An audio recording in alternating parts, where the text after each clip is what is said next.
My name's Braden. I'm the creator, along with my wife, of Addie Cakes. I'm the main operator and cake decorator here in Adelaide, South Australia.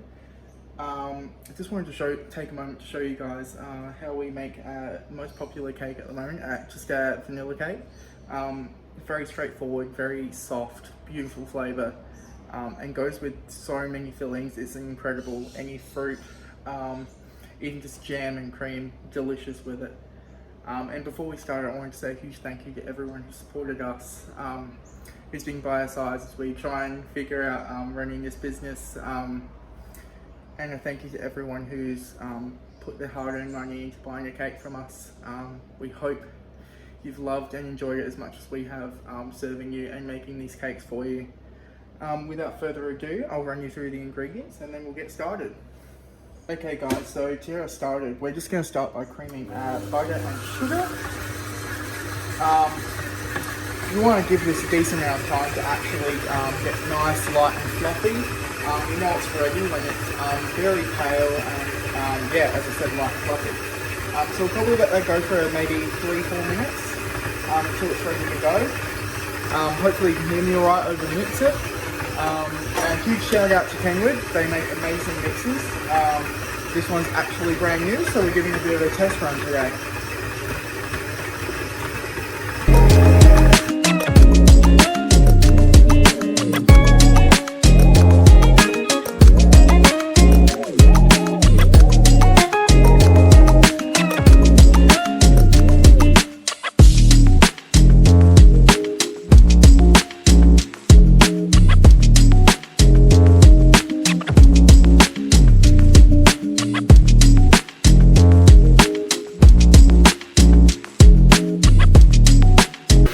Alright guys, so I'm about 2 minutes into mixing, but we're just going to give it a bit of a scrape down. Just scrape down the size of the bowl, scrape down the beater, just to make sure everything's evenly combined and we're not getting any large clumps of butter anywhere. Don't be afraid if this takes a bit of time. These beaters can actually be a bit of a pain to get everything off of, but it's 100% worth it. So just scrape down the size of the bowl there. Scrape the bottom, and then we're good to go. Probably just 1 more minute.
Mixing actually for almost another 2 minutes, but I think it's pretty much good to go. The butter's nice and soft, that's quite fluffy, so what we're going to do is scrape it down again.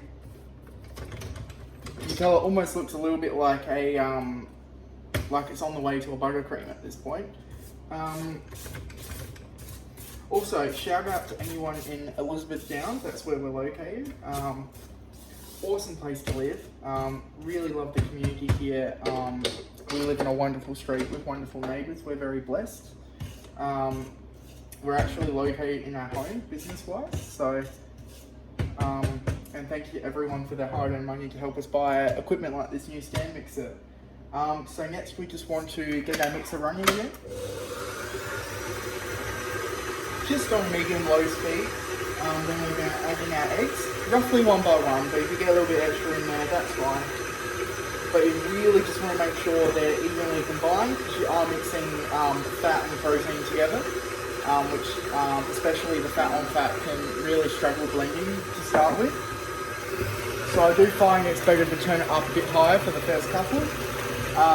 and then we'll give it a scrape just to help help it to combine, because I do find a lot sticks to the side of the bowl without actually blending.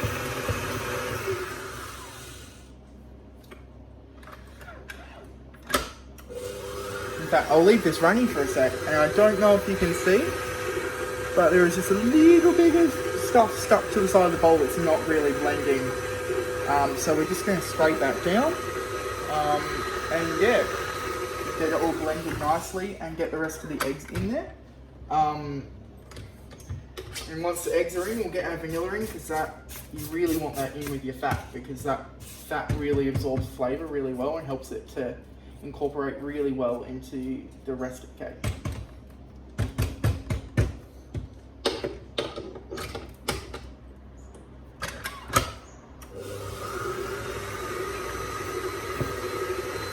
So we'll get the rest of that eggs in there one by one. And you'll know they're incorporated when it looks smooth and it's not shiny anymore.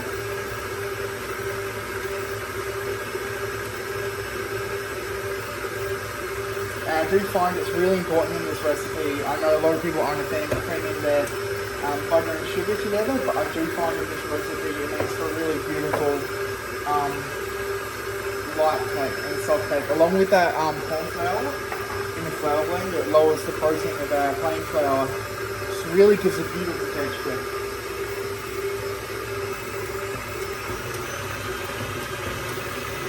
Now this is looking pretty good. I'm just going to mix this for about 30 seconds. Make sure they're combined well. If your egg and butter does look a little bit curdled or split, don't worry about that. Once we add the flour and the buttermilk, it will start to come together. So what we're going to do, lift that up, and again, I sound like a broken record at this point, but scrape everything down, because you want to make sure everything's been combined in there. So we're not cutting into a cake that's got lumps of butter through it. Don't stress if it's not 100% perfect, as long as you get the majority of it. This does take a bit of time, especially at the end, but 100% worth it. Just gonna get everything down from the sides, up from the bottom of the bowl. And I don't know if you can see there, but this one, the camera's not the best, but it has curdled a little bit just from the egg, like the fat and the protein just hasn't combined the best. But what we're going to do before we get mixing is just add roughly a third of our flour.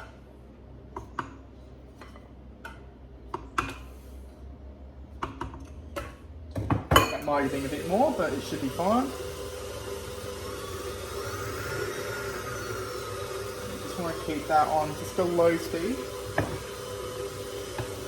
And just add about a third of our buttermilk there.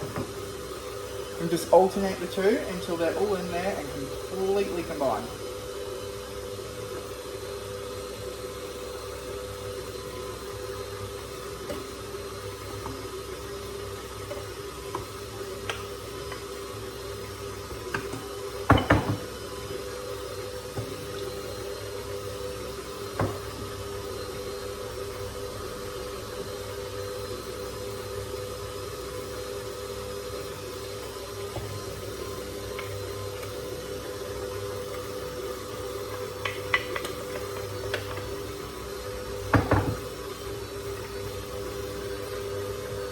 Alright guys, so next stage, as I just said, I've got two 10-inch lined pans. I've greased them well with some spray oil and some baking paper.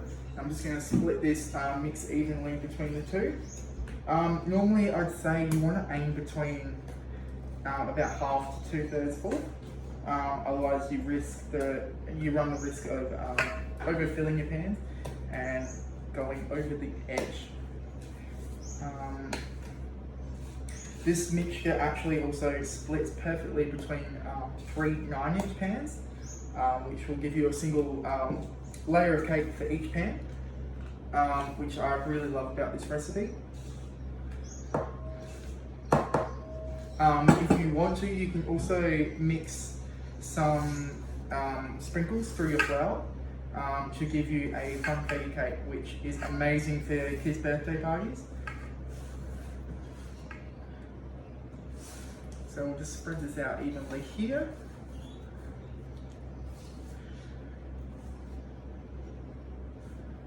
And once they're spread out evenly, get them nice and smooth. And then we're just going to give them a tap on the bench just to knock out any air bubbles that might be sitting underneath, so you don't get massive air pockets in your cake.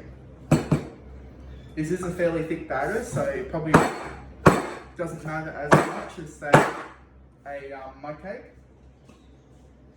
Let's put that over there.